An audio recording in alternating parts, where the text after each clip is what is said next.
When I was a young boy, I loved eating watermelon.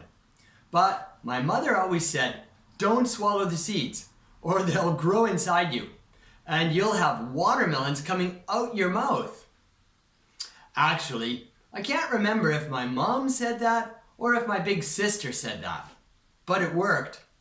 After that, I joyfully spat out the seeds every time. What are old wives' tales? And what are some examples of them? Let's take a fun look at some of these stories.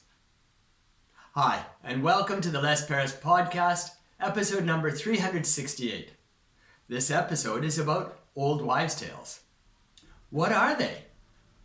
Old wives' tales are pieces of advice that we give to each other. Tradition tells us that women would say these to each other or to their children. These pieces of advice were usually given with the intention of trying to control the behavior of other people. But sometimes they had other intentions. Sometimes they were just made up. Swimming. Swimming after eating will give you debilitating cramps. There must have been some situation in the past where some poor youth went swimming after eating and then had problems swimming and drowned. The logical conclusion is that eating a lot before swimming is bad. And then from there, swimming after eating will give you cramps. This was told to me in my early swimming schools. Now we found that it's simply not true. Chewing gum. Chewing gum stays in your stomach for 7 years. My brother told me that. I can't swallow my gum because it's going to stay in my stomach.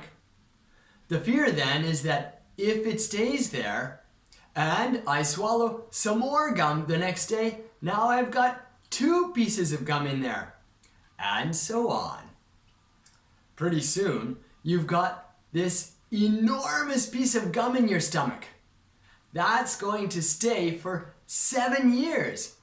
That will cause all sorts of unimaginable problems.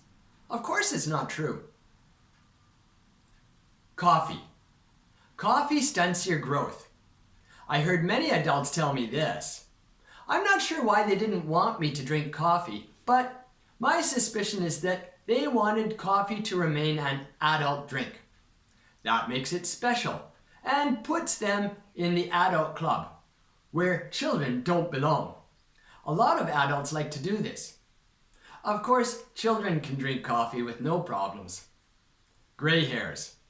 Plucking gray hairs will make 2 more grow in. I'm not sure why people said this, but maybe it's got to do with a dislike of vanity. I can sort of agree. What I mean is, when I see people vainly plucking their gray hairs, I feel like they are wasting their time on something that is inevitable. In order to stop people from plucking their gray hairs, you might tell them 2 will grow back to create a fear that they're going to make their problem even worse than before. But this is simply not true.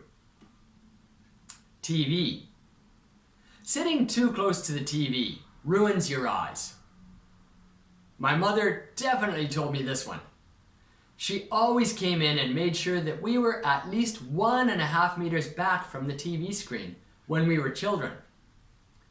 She often said there were dangerous rays that came out of the TV screen. Somehow these rays mysteriously evaporated after 1.5 meters, and we were safe. Of course, the problem is not being too close to the screen. The problem is watching for prolonged periods of time at the same focal distance.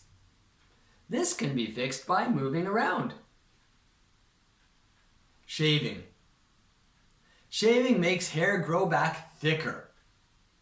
I honestly don't know why people said this. Perhaps they said this to encourage young men to shave, so they would grow thicker beards. I haven't done a detailed analysis of this, but growing a beard is generally considered a sign of manliness. Of course, I don't shave my beard to make it grow back thicker. I know that it won't grow back thicker, and my beard is so thin that it's pathetic. That's why I shave. I don't want to have a pathetic beard.